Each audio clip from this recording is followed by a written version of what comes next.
The autumn wind swept through the grand balcony of the Ember-Fall Pack, carrying the bitter chill of a dying season. Below the stone parapets, the elite members of the court stood in absolute silence. Above them, framed by the crimson banners of the pack, stood Alpha King Cassander.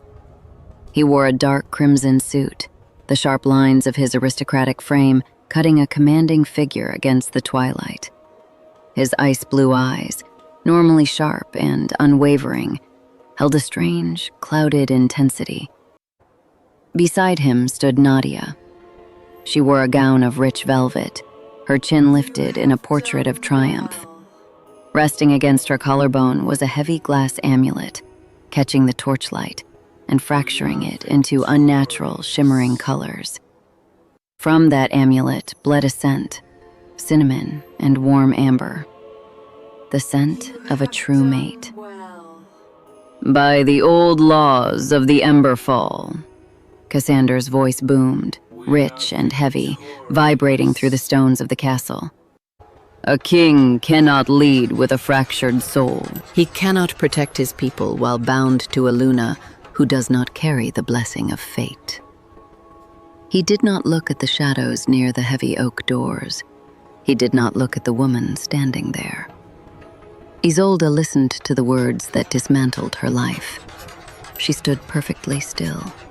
She wore a faded maroon dress, the very dress she had arrived in 3 years ago, when the Grove Pack offered her in marriage. Once, it had been vibrant. Now, much like Isolde herself, the color had been drained away. She was exhausted, a deep, bone-aching exhaustion that settled in her lungs and made her hands tremble. Under the long sleeve of her dress, a dark, pulsing bruise wrapped around her wrist, the physical toll of the siphon magic draining her vitality night after night. Therefore, Cassander continued, his jaw tightening as if fighting a sudden, sharp headache, I declare this arranged bond severed. Nadia of the Northern Ridge bears the scent of my true mate. She will take her place by my side. A murmur rippled through the courtyard below. Whispers of pity, murmurs of mockery. Nadia smiled, leaning closer to Cassander. The glass amulet pulsed against her chest. Isolde did not collapse. She did not fall to her bruised knees. She simply breathed in the cold autumn air, feeling the agonizing pull of the mate bond twisting inside her chest, begging her to fight. But the Luna inside her, the rare, quiet power of her bloodline, knew the difference between fighting for love and fighting for an illusion. On. She stepped out of the shadows. The whispers below died instantly. The court parted like the sea as Isolde walked slowly toward the center of the balcony. Her thick, jet-black hair fell over her shoulders in loose waves. Her dark brown eyes were wide, but entirely dry. Cassander stiffened. His ice-blue eyes locked onto her, and for a fraction of a second, the clouded haze in his gaze fractured. His chest heaved. His red-gold wolf, buried deep beneath the dark magic of the amulet, slammed against the cage of his ribs. Mate. The wolf snarled in the dark. Ours. Protect. Cassander gripped the stone railing, his knuckles turning white. He forced the voice down, attributing the madness to his duty. Isolde, he said, his tone thick, caught somewhere between authority and a strange, desperate frustration. You will be provided for. A carriage will take you back to the Grove Pack in the morning. Isolde stopped 3 paces away. She looked at Nadia. She saw the smug satisfaction in the false woman's eyes. She saw the glass amulet glowing, stealing the very essence of her soul to bind the king. Then Isolde looked at Cassander. She did not yell. She did not beg him to remember the nights he used to hold her before the amulet arrived. She simply reached out with her trembling left hand and pulled a silver ring from her finger. "You do not need to provide for me, Cassander," she said. Her voice was soft, yet it carried clearly over the silent courtyard. She stepped forward and placed the silver wedding ring on the cold stone table between them. The small clink of metal against granite sounded like a hammer striking an anvil. "I release you," Isolde whispered, her tone carrying the ancient, heavy weight of a bloodline that bowed to no one. "I wish you joy of this illusion, my king." And rule. Cassander's breath hitched.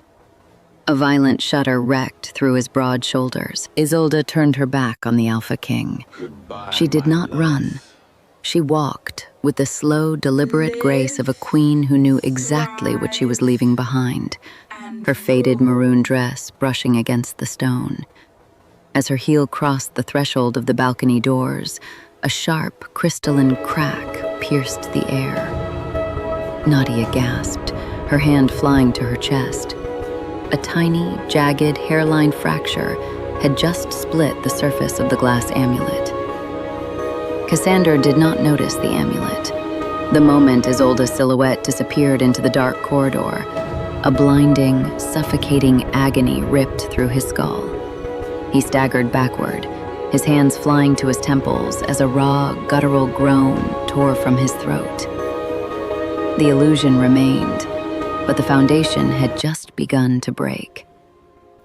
The night air outside the autumn castle was sharp, biting at Isolde's skin as she walked down the long, winding cobblestone path. She carried nothing but the clothes on her dead back. The faded maroon dress offered little protection against the wind, but for the first time in months, Isolde did not feel cold. In fact, with every step she took away from the towering stone walls of Ember-Fall, the crushing weight on her chest began to lift. She paused beneath the canopy of a massive oak tree and looked down at her wrist. The dark, pulsing bruise, the mark of the siphon magic that had drained her vitality every night, was still there.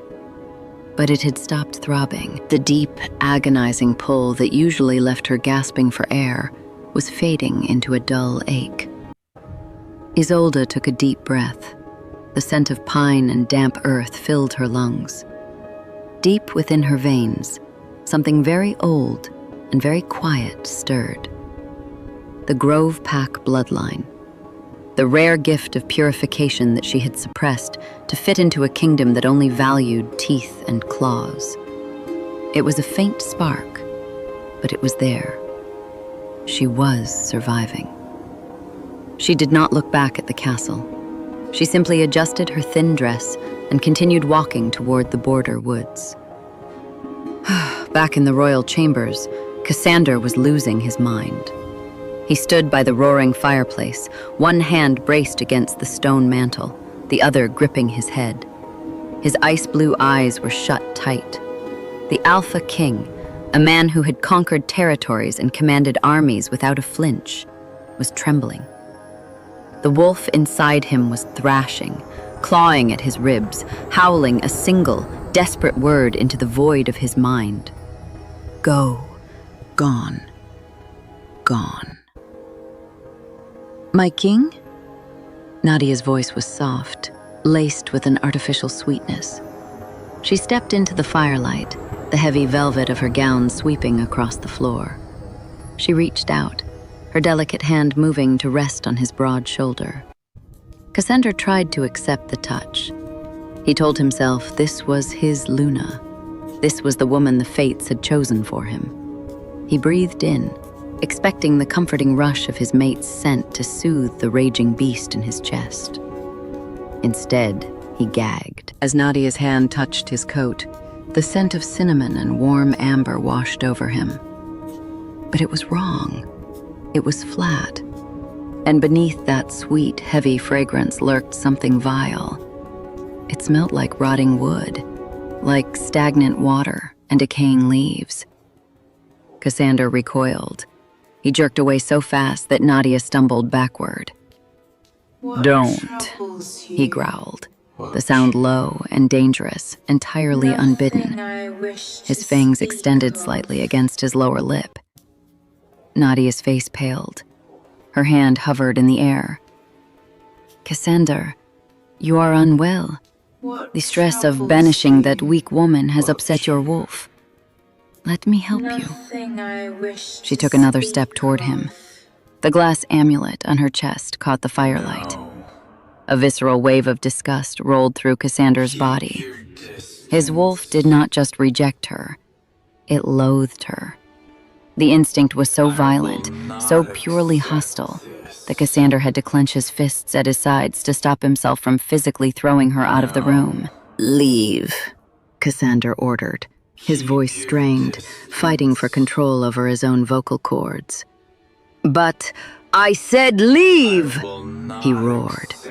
The sheer force of his alpha aura slammed into the room, rattling the heavy iron chandeliers and extinguishing half the candles.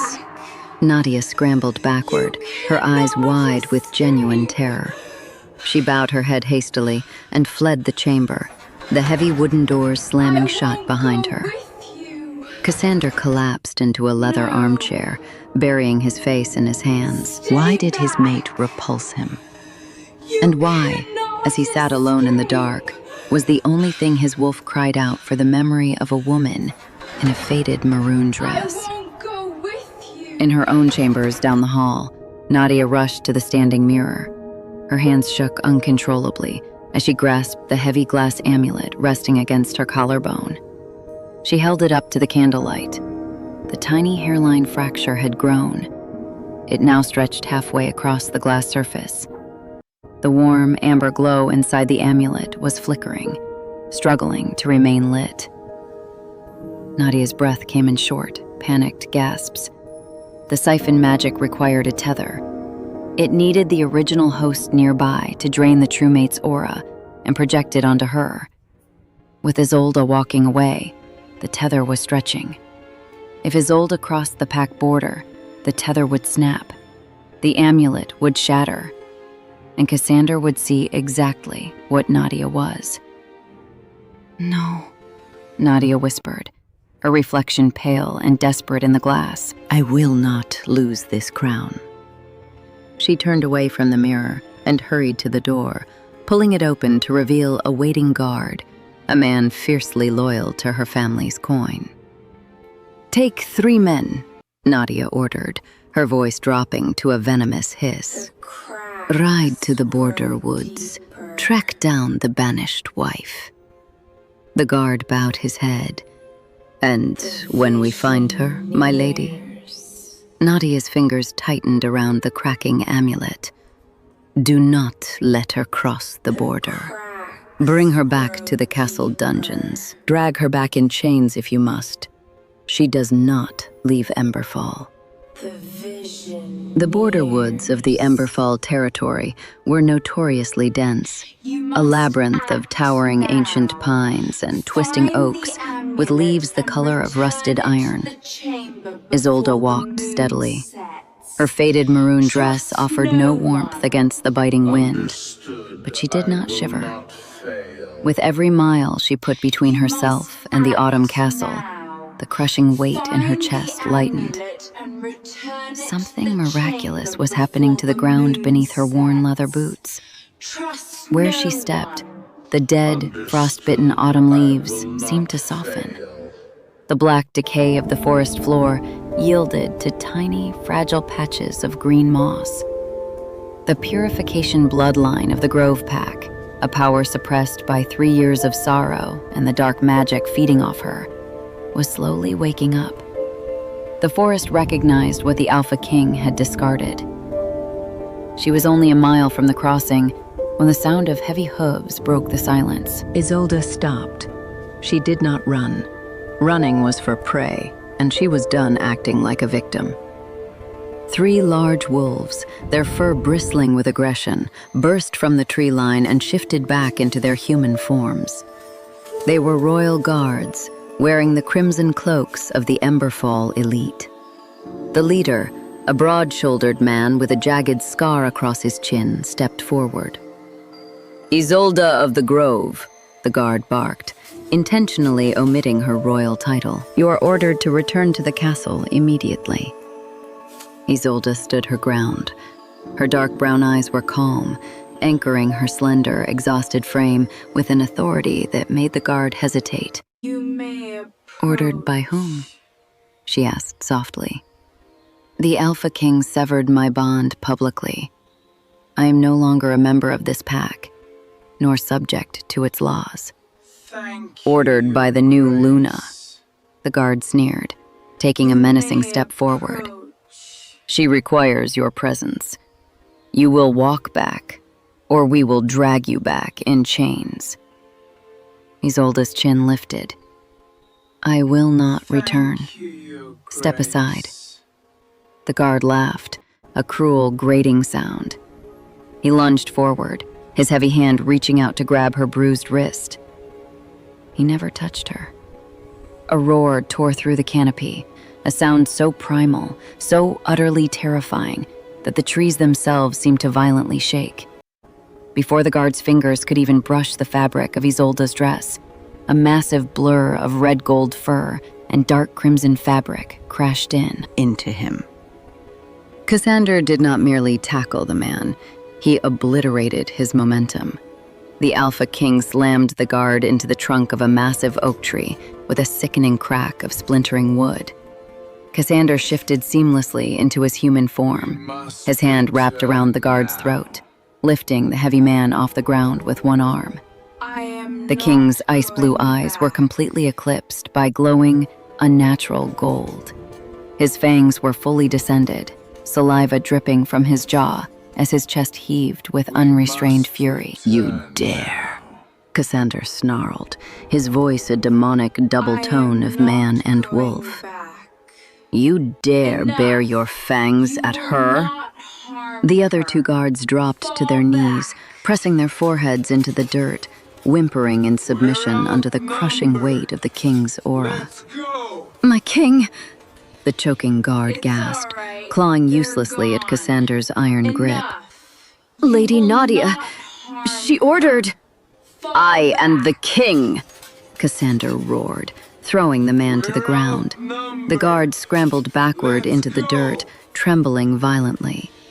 It's Cassander all right. stood, panting, They're gone. his broad shoulders rising and falling. His instincts had hijacked his body the moment he felt her distress through the bond he had publicly severed. He hadn't even realized he was running through the woods until he saw the guard reaching for her. He turned slowly to look at Isolde. She stood perfectly still, the faint green moss glowing softly around the hem of her maroon dress. She looked at him not with gratitude, but with a quiet, devastating pity. Cassander clutched his head. The moment he looked at her, the dark magic of Nadia's glass amulet struck his mind like a physical blow, desperate to regain control. Pain exploded behind his eyes. The amulet screamed at him that this woman was a traitor, a fading illusion, an enemy. But his wolf whimpered, wanting nothing more than to drop to its knees and bury its nose in the scent of her hair. "Cassander," Isolde said quietly. She saw the war raging in his eyes. She saw the sweat beating on his forehead. "Let me go. Whatever curse you are under, it will break if you just let me cross the border." Let her go. The thought made his wolf thrash in absolute agony. The magic twisted that agony into paranoid rage. If she left, the pain would kill him. If she left, she was betraying the pack. The dark magic found a loophole, a way to satisfy both the beast's need to keep her close and the magic's need to control the narrative. Cassander straightened. The golden light in his eyes flickered, fighting a losing battle against the clouded, icy blue. He locked his jaw, his expression hardening into an unreadable mask of authority. "You are not leaving," Cassander stated, his voice devoid of the raw emotion from moments before. It was cold, absolute. Isolde's calm expression cracked just a fraction. You severed the bond. You chose her, and you are attempting to flee the territory with royal secrets. Cassander forced the words out, the lie tasting like ash in his mouth. You will return to the Autumn Castle, not as my wife, but as a prisoner of the crown, until the council decides what to do with you. Isolde stared at the man she had loved for 3 years, the man who had just risked his own men to protect her from harm, only to throw her into a cage of his own making. She did not fight. She knew physical resistance against an alpha king was useless. She looked down at the small patch of green moss beneath her boots, watching it fade back into dead brown leaves under his suffocating presence. Very well, my king, Isolde whispered, stepping forward and offering her bruised wrists. Chain me, if you must. Cassander stared at her wrists. The dark bruise there made his stomach violently churn, a wave of nausea crashing over him. No chains, he commanded roughly, turning his back to her so she would not see his hands shaking. Walk. The attic room of the Autumn Castle was cold, smelling of old parchment and trapped dust. It was a far cry from the opulent royal chambers, stripped of any comfort, featuring only a narrow cot and a barred window that looked out over the dying forest. Isolde sat on the edge of the cot. Her faded maroon dress was stained with mud from the border woods, and she hugged her arms around her chest to ward off the chi. Since returning to the castle, the dark, pulsing bruise on her wrist had begun to ache again, the proximity to the false Luna allowing the siphon magic to resume its slow, parasitic drain. Yet Isolde felt a strange, profound sense of peace. She had made her choice. She had stopped begging for the crumbs of Cassander's affection. She had stopped trying to prove her worth to a court that only valued illusions. The quiet strength of the Grove Pack thrummed steadily in her veins, a slow-burning ember waiting for the right breeze. Heavy footsteps echoed on the spiral staircase outside. The iron lock clicked, and the heavy oak door groaned open. Cassander stood in the doorway. He looked terrible. The impeccable Alpha King from the balcony was gone. His dark crimson suit jacket was discarded, his shirt collar unbuttoned, and his hair was unkempt. Dark shadows bruised the skin beneath his ice-blue eyes. He looked like a man who had not slept in weeks, fighting a war entirely inside his own skull. He stepped into the room, bringing with him the suffocating weight of his alpha aura. "Why did you run?" he demanded, his voice a low, gravelly rasp. Isolde did not stand. She remained seated, looking up at him with dark, serene eyes. "I did not run, Cassander. I walked away. There is a difference.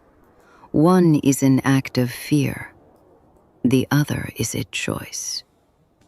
"You attempted to breach the border without my permission," he countered, pacing the small room like a caged beast, unable to. "Who stands still?" He rubbed his temple aggressively. "You are my prisoner now. You answer to me." "I answer to no one who wears a crown woven from lies," Isolde replied softly. Cassander stopped pacing. His eyes flashed with that unnatural golden hue before the clouded blue swallowed it again. He stormed across the room, closing the distance between them in 2 massive strides. He loomed over her, trying to use his sheer physical presence to intimidate her into submission. "Watch your tongue," he warned, his voice vibrating with a dangerous growl. "I spared your life in the woods today. I could have let the guards drag you back in chains. I could have you executed for treason against the new Luna." Isolde tilted her head, observing him not with terror, but with profound, devastating pity. Then why didn't you? Cassander froze. If I am a traitor, Isolde continued, her voice even and calm, I know. why did your wolf nearly tear your own guards apart to protect me? Why are you standing in a freezing attic, interrogating a woman you discarded, instead of warming the bed of your supposed true mate? You shouldn't have done Silence, that. Cassander hissed, though the word lacked conviction. You can barely look at her, can you? Isolde asked, striking the exact nerve that had been tormenting him all night. You smell the rot beneath the sweet perfume. You feel the wrongness in your bones, but your mind is too proud or too broken to admit it. Shut up, I know Cassander snapped. His hand shot out, grabbing her arm to pull her to her feet, intending to shake some sense into her, or perhaps just to make her stop speaking the truth he was terrified of hearing. His large fingers wrapped right over the dark, pulsing bruise on her wrist. Isolde winced, a sharp breath escaping her lips. But she did not cower. Slowly, deliberately, she raised her free hand and placed it over Cassander's large, trembling knuckles to pry his fingers away. The moment her skin touched his, the world stopped. It was as if a lightning bolt of pure, unfiltered oxygen had been injected directly into Cassander's brain. The suffocating fog of the dark magic evaporated in a microsecond. The excruciating headache that had plagued him for months vanished completely. For the first time since Nadia had arrived at the Autumn Castle, Cassander's senses were crystal clear. He looked down at Isolde, and he saw her. Really saw her. The exhaustion in her beautiful face, the quiet dignity in her posture, the faded dress she wore like armor. And then, the scent hit him. It did not come from a glass amulet. It came from her skin, her hair, her very soul. Pure cinnamon, warm, intoxicating amber. Mate, his wolf purred, the sound resonating with absolute, undeniable truth. Oh my Our God, Luna, I can see our it. life. Cassander gasped, his eyes wide and entirely gold. He stared at his hand resting against hers, feeling the gentle, purifying warmth radiating from her bloodline, washing away the dark stain of the siphon magic. God, I can see At that exact second, 3 floors below in the royal wing, a piercing shriek echoed through the halls. you're here. Nadia collapsed onto her vanity table, clutching her chest. The glass amulet had violently cracked again, a large web of fractures spreading across its surface. The amber light inside flickered frantically, nearly dying out. The magic was failing. You're here. The true mate had touched the king, and the illusion was shattering. Back in the attic, the distant scream broke the moment. Cassander jerked his hand back as if he had been burned. The sudden separation severed the purifying connection. The dark magic, desperate and aggressive, slammed back into his mind with double the force, punishing him for the moment of clarity. He staggered backward, clutching his head, a groan of pure agony escaping him. He looked at Isolde in absolute terror, terrified of her, terrified of the pain, terrified of the truth he had just felt. Without another word, the Alpha King turned and fled the attic room, locking the heavy door behind him as if trying to lock away his own sanity. Isolde looked at her hand, watching a faint silver glow slowly fade from her fingertips. She closed her eyes and took a deep breath. The endgame had begun. In the royal wing, Nadia stared at her fractured reflection. Her glamorous facade was gone, replaced by the desperate, feral look of a cornered animal. If Cassander realized the scent was stolen, he would not just banish her, he would tear her apart.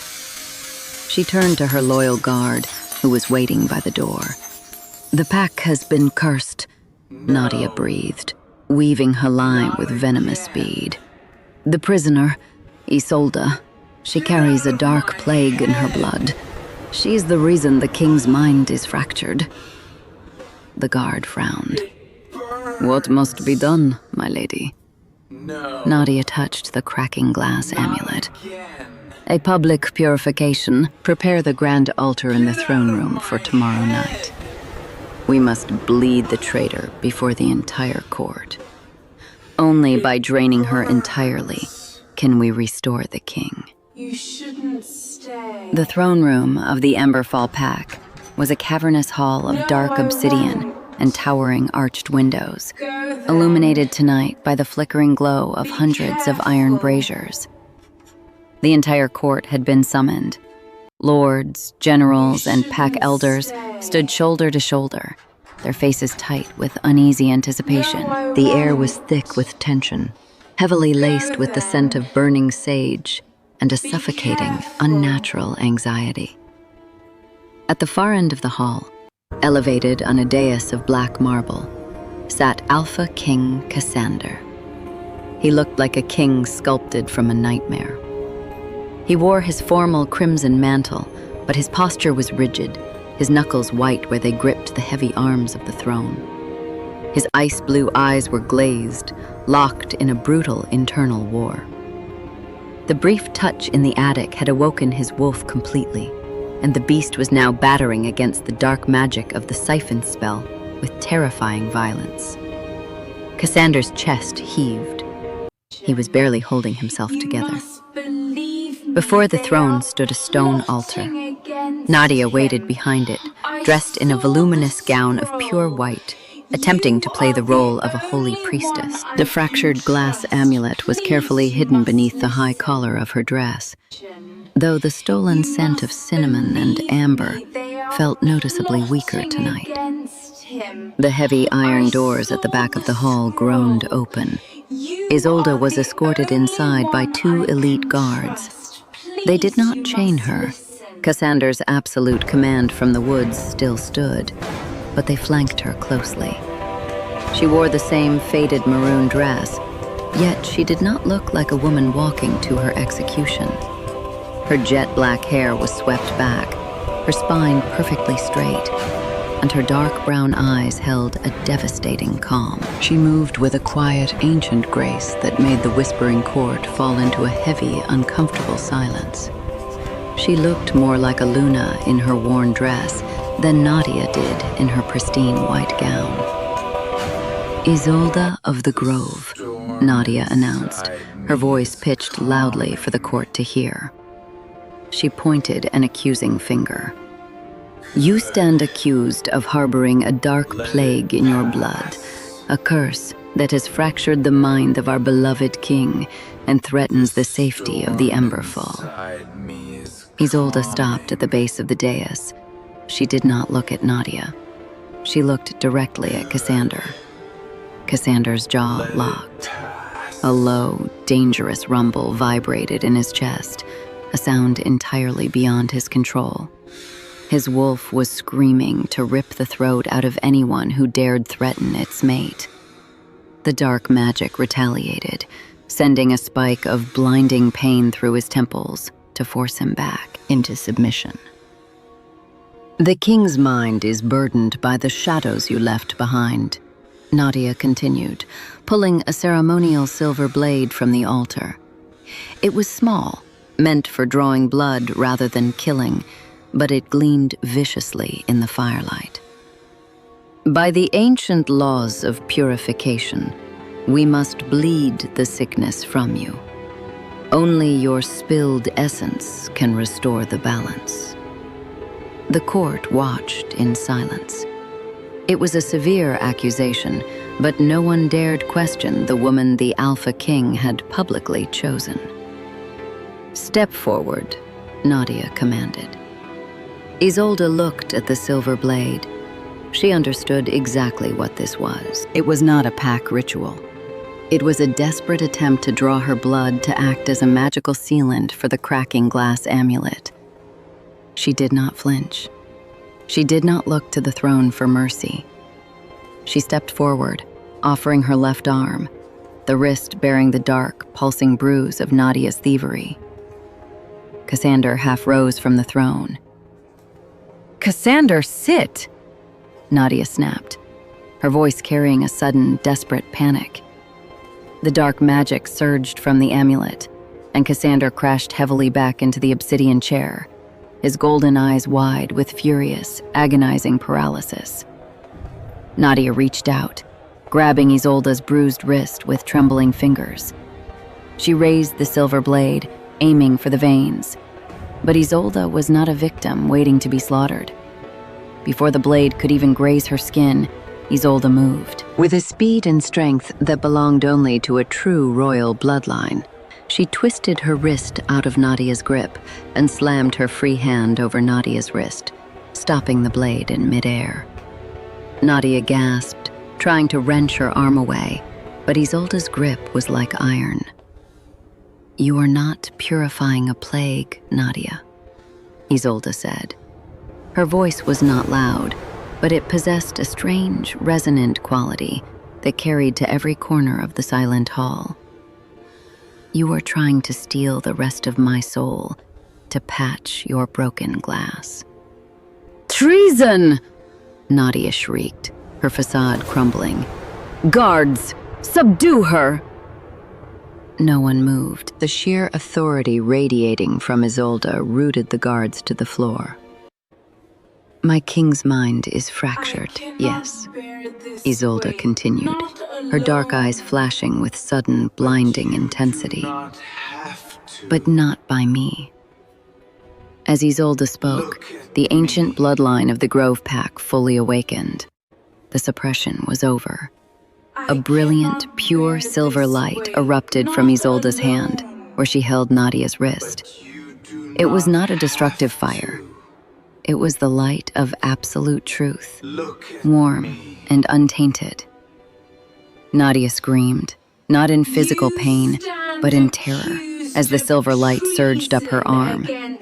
Isolde stepped closer, her expression turning as cold and unforgiving as winter. With her other hand, she reached out and grabbed the high collar of Nadia's pristine white gown. With one sharp, deliberate pull, she tore the fabric down.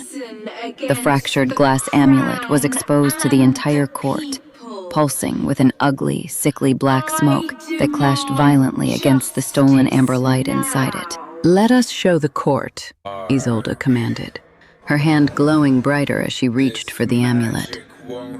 "Let us show the king who he truly chose."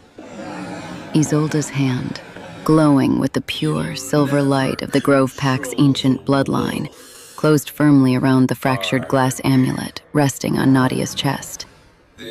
"No!" Nadia shrieked, clawing frantically at Isolde's wrist. But her strength was nothing against the raw, waking power of a true Luna. Isolde did not hesitate. She squeezed her fingers. With a sound like a glacier breaking apart, the glass amulet detonated. It did not send physical shards flying.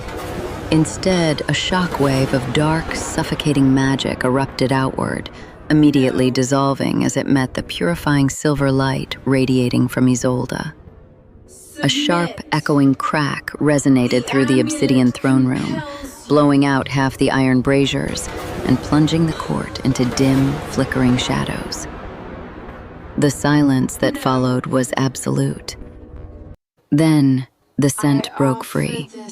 The heavy, intoxicating aroma of cinnamon and warm amber did not just return. It exploded outward, pure and unadulterated. It rolled across the black marble floor, washing over the stunned court, entirely and undeniably wrapping itself around the woman in the faded maroon dress. It was no longer a flat, artificial perfume. It was a living, breathing aura, the true, vibrant scent of the Ember-Fall's faded Luna. At the base of the altar, Nadia collapsed to her knees, choking on her own breath. Without the amulet to sustain her stolen glamour, the dark siphon magic violently reversed. The backlash was immediate and devastating.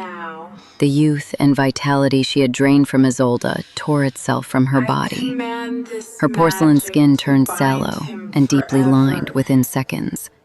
Her rich velvet gown seemed to hang loosely on a suddenly frail, You exhausted do frame. not. I end And beneath it this all, now. the true scent of the false Luna leaked into the air, whispers of the stomach-turning old stench ones of are stagnant calling water us. and rotting wood. We must The court recoiled in answer their collective horror. plea. Lords and elders covered their noses, stepping back from the woman they had bowed to just moments ago. On the dais, the transformation was even more violent. The moment the amulet shattered, the invisible iron vice crushing Cassander's mind snapped. The clouded, icy fog that had blinded his judgment for months vanished completely. His vision cleared, his thoughts sharpened. And then, the memories hit him. He remembered the coldness in his voice when he banished her on the balcony. He remembered watching the dark bruise on her wrist and choosing to ignore it. He remembered throwing her into the freezing attic, treating the only woman his soul recognized as a prisoner of war. Mate, his wolf howled. No longer a trapped, agonized sound, but a deafening roar of absolute grief and fury. Cassander let out a raw, guttural roar that shook the very foundations of the Autumn Castle. He tore himself from the throne, his boots slamming against the black marble steps as he descended like a falling meteor. He ignored the murmuring court. He ignored Nadia, who was weakly crawling away across the stone floor, weeping for her lost crown. Cassander's golden, feral eyes were locked entirely on Isolde. She stood amidst the chaos, her silver light slowly fading back beneath her skin. She looked tired, but the heavy, bruised exhaustion that had plagued her for months was gone. The dark mark on her wrist was already beginning to lighten. Cassander stopped 2 paces away from her. The imposing, untouchable conqueror king was trembling violently. He fell to his knees. The loud thud of his heavy frame hitting the stone echoed in the dead silent hall. He looked up at her, his broad chest heaving, his ice blue eyes wide, and brimming with a devastating, crushing realization. The bond, fully unsealed and roaring to life between them, was a physical tether, pulling him toward her with magnetic force. Isolde, Cassander choked out. His voice was a broken rasp, stripped of all royal authority. It was the voice of a man who had just realized he had been holding his own heart over a fire. Isolde, God, what have I done? He reached out, his large, trembling hands desperate to touch her, to feel the warmth of his true mate, to beg for the forgiveness he knew he did not deserve. He needed to anchor himself to her before the guilt consumed him entirely. Isolde looked down at the Alpha King kneeling before her. She saw the tears threatening to spill from his eyes. She felt the desperate, agonizing pull of the mate bond, begging her to reach out and soothe his pain. But Isolde remembered the cold stone of the balcony. She remembered the nights she had spent shivering in the dark while he paraded an illusion before the pack. The magic had clouded his mind, yes, but it was his pride that had refused to listen to his own wool. As Cassander's fingers brushed the hem of her faded maroon dress, Isolde did something that made the Alpha King's heart completely stop. She took a step back. Cassander's hands caught empty air. He froze, his breath catching in his throat. Isolde did not look angry. Her dark brown eyes held no rage, no vindictive triumph. They were simply calm, distant, and heartbreakingly cold. The illusion is broken, my king, Isolde said softly, her voice echoing in the vast, silent room. But so is the bond. The silence in the throne room was absolute, broken only by the ragged, weeping breaths of the false Luna. At a sharp gesture from one of the pack elders, 2 guards stepped forward. They did not treat Nadia with the reverence they had shown her 10 minutes ago. They grabbed her roughly by the arms, dragging her shrinking, rapidly aging form out of the hall. I can't hold The stench of rotting wood faded with her, quickly overpowered by the rich, warm scent of cinnamon and amber that radiated from Isolde. Every lord, every general, every elder in the room lowered their eyes. The heavy weight of pack regret settled over the Ember-Fall court. They had watched their true Luna waste away in faded dresses. They had mocked her silent endurance. Now, the absolute truth of her bloodline bathed the obsidian hall, and the shame was suffocating. But the most suffocating pain belonged to the man kneeling on the black marble floor. Cassander stared at the empty space between his hands and the hem of Isolde's faded maroon dress. The step she had taken backward felt like a chasm 1,000 miles wide. "Isolde," he whispered, the sound raw and tearing at his throat. He looked up at her, his golden eyes swimming with an agony that transcended physical pain. "The magic. It blinded me. It twisted everything in my mind. I thought..." "I know what the magic did, Cassander," Isolde interrupted gently. Her voice was not laced with venom. It was terrifyingly calm. "I felt it draining my life every night. I know it clouded your judgment." A desperate flicker of hope ignited in Cassander's chest. He leaned forward slightly. "Then you know it wasn't me. My wolf." "Your wolf knew," Isolde said, cutting him off. The words fell like heavy stones into a still pond. Cassander froze. The hope in his chest shattered into 1,000 jagged pieces. "Your instincts knew, Cassander," she continued, her dark brown eyes staring down into his soul. "Whenever you looked at me, your wolf fought for me. Whenever I was in danger, your beast tore through the illusion to protect me. But you, the man, the king, you chose to ignore it." Cassander closed his eyes. A tear broke free, tracing a hot path down his cheek. He could not deny it. "The magic gave you a lie," Isolde said, her voice echoing in the silent hall. "But your pride chose to believe it. You preferred a Luna who flattered your ego and wore silk over a woman who challenged you and wore faded wool. The magic did not make you banish me on the balcony, Cassander. Your arrogance did." The truth was a blade, sharper than any silver sword, and it slid effortlessly through Cassander's defenses. He bowed his head, his broad shoulders shaking. The mate bond, fully repaired and blazing with life, was now an instrument of torture. Because it was whole, he could feel exactly what Isolde felt. He felt her bone-deep exhaustion. He felt the hollow, aching emptiness where her blind faith in him used to be. He felt her ultimate, devastating detachment. He did not make excuses. He did not beg her to forget. The Alpha King placed his large hands flat against the cold black marble floor and pressed his forehead to the stone at her feet. It was a gesture of absolute, total surrender. "I was a fool." Cassander's voice vibrated against the floor, thick with tears and crushing remorse. "I let my pride silence my soul. I let them starve you. I let them hurt you. I deserve every ounce of your hatred." He slowly lifted his head, turning his fierce, golden gaze toward the silent court. The agonizing sorrow in his eyes hardened into absolute, lethal authority. No. "Kneel!" the Alpha King roared. It was not a request. It was a command laced with the full, crushing weight of his alpha power.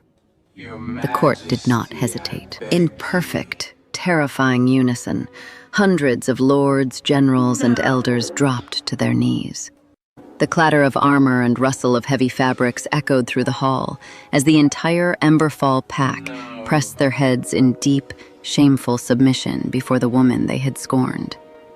Cassander looked back at Isolde, his eyes pleading but respectful.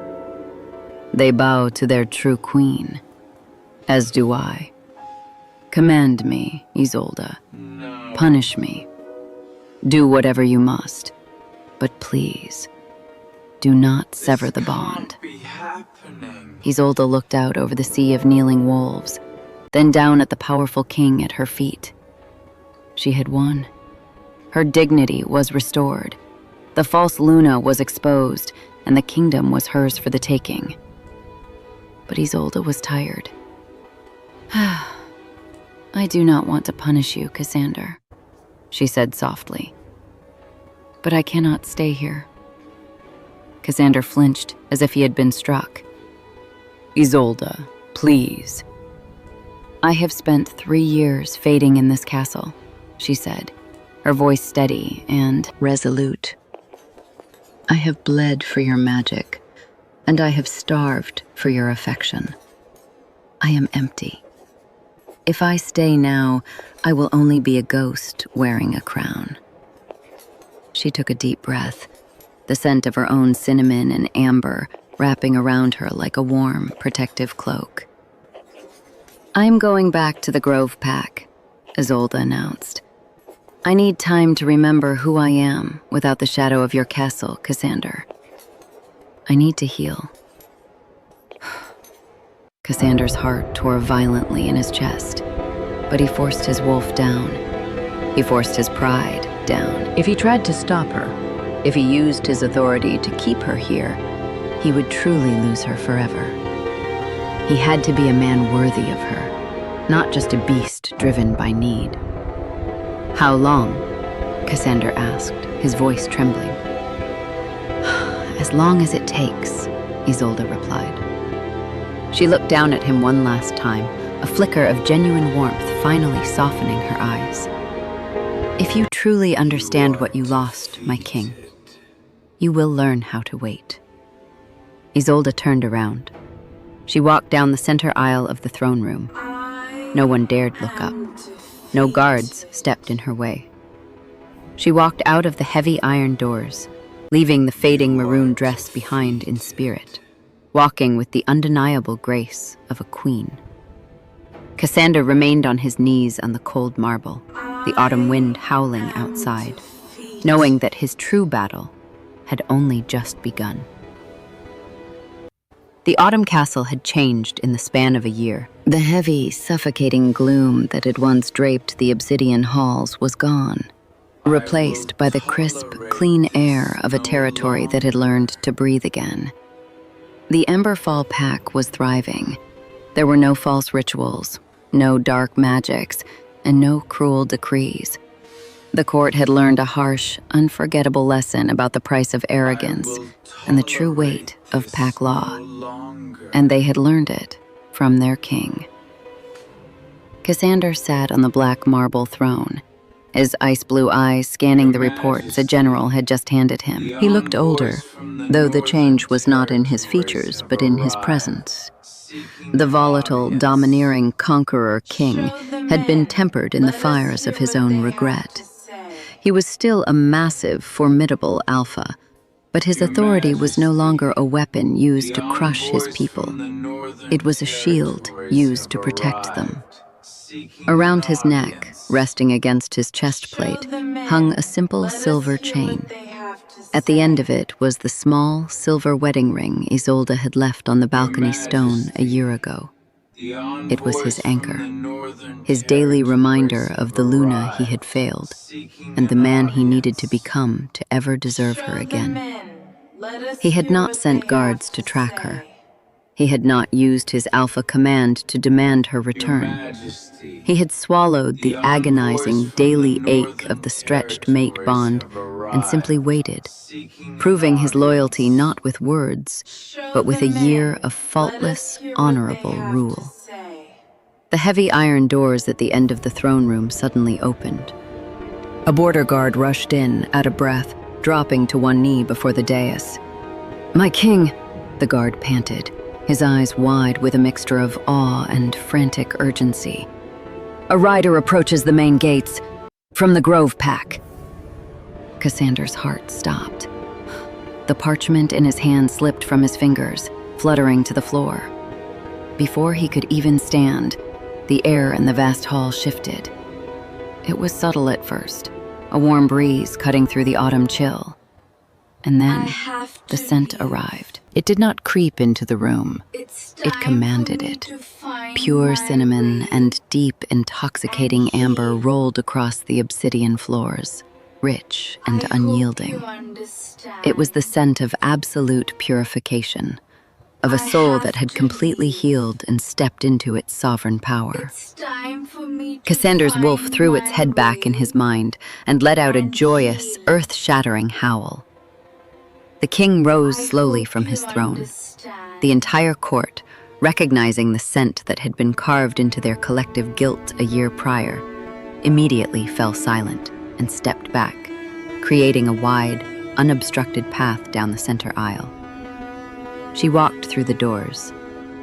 Isolde was breathtaking. The exhausted, fading woman in the worn maroon dress was a ghost of the past. Today she wore a sweeping gown of deep, rich crimson, the fabric catching the torchlight like liquid fire. Her jet-black hair flowed freely down her back, and her skin glowed with the quiet, radiant vitality of the Grove Pack's ancient bloodline. She did not walk with a desperate need to be seen. She walked with the absolute certainty that she could not be ignored. As she moved down the aisle, the lords and elders of Ember-Fall did not wait for a command. One by one, they dropped to their knees, bowing their heads in profound reverence. Cassander descended the dais. He did not rush her. He stopped at the base of the black marble steps, keeping a respectful distance, his massive frame trembling slightly as he drank in the sight of his true mate. Isolde stopped before him. Her dark brown eyes searched his face. She saw the lines of exhaustion, the steady calm that had replaced his arrogance, and the silver chain glinting at his collar.